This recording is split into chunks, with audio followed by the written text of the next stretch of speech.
Welcome to the deep dive. All right, today we're going to grab, well, metaphorically grab, a bottle of Nizoral Anti-Dandruff Shampoo. Probably seen it around. And that tagline, right? Stop flakes before they stop your confidence. Kind of bold. So we did our homework, looked into the sources to figure out, is this genuine science or maybe just really good marketing? Let's get into it. What's actually making this stuff work? What's the core mechanism? Right. Well, it's pretty specific, actually. It really comes down to the active ingredient. That's ketoconazole. And this isn't just like a stronger soap. It's a proper antifungal agent. Its job is to target a particular yeast fungus, Malassezia furfur. That's the one science often points to for dandruff and seborrheic dermatitis, too. Okay, Malassezia. And we found research backing this up, didn't we? Sources showing like real statistical drops in flakes and irritation compared to placebo. Oh, absolutely. The evidence is quite solid. We're talking significant reduction, yeah. And fewer relapses, too. Hmm. And to give you an idea of how it stacks up, there was one important trial that really stands out. It found ketoconazole at the 2% strength actually did better than another common treatment, selenium sulfide 2.5%, for people with, moderate to pretty severe dandruff. Better than selenium sulfide. Wow, okay. Yeah. So scientifically, it's got chops. Right, but, and this feels like a big but, here's where things get a bit more, let's say, complicated for the average person buying it. Those strong trials, they use 2% ketoconazole, right? That's key.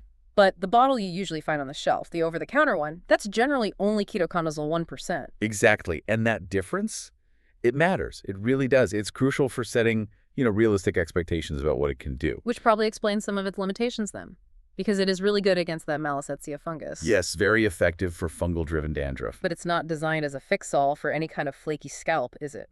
No, absolutely not. That's a common misconception. If your issue is, say, just simple dry scalp from winter air or maybe product buildup. Or something like eczema or psoriasis, which aren't fungal. Precisely. Nizoral isn't formulated for those. So if you're using it for the wrong reason, you're likely going to feel like it didn't work. The sources suggest that's behind a lot of the mixed experiences people report. Okay, that makes sense. Root cause matters.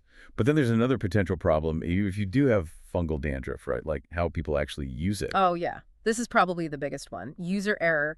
So many people just treat it like their regular everyday shampoo. Lather, quick rinse, done in 30 seconds. Guilty. I can see myself doing that. You just assume shampoo is shampoo. Right. But it's not. With Nizoral, you absolutely need that contact time. The ketoconazole needs minutes, not seconds, to actually work on the yeast on your scalp. So the proper way. Lather it in, really get it onto the scalp itself, and then this is critical. You have to leave it there for several minutes, like maybe 3 to 5 minutes before you rinse it out. Several minutes. Okay. And another thing, it's not meant for daily use usually. The standard advice is maybe 1 or 2 times per week. Using it correctly makes a huge difference. Skipping that soak time, you're basically wasting it. Got it. So let's sort of synthesize this for everyone listening. What's the final verdict from our deep dive?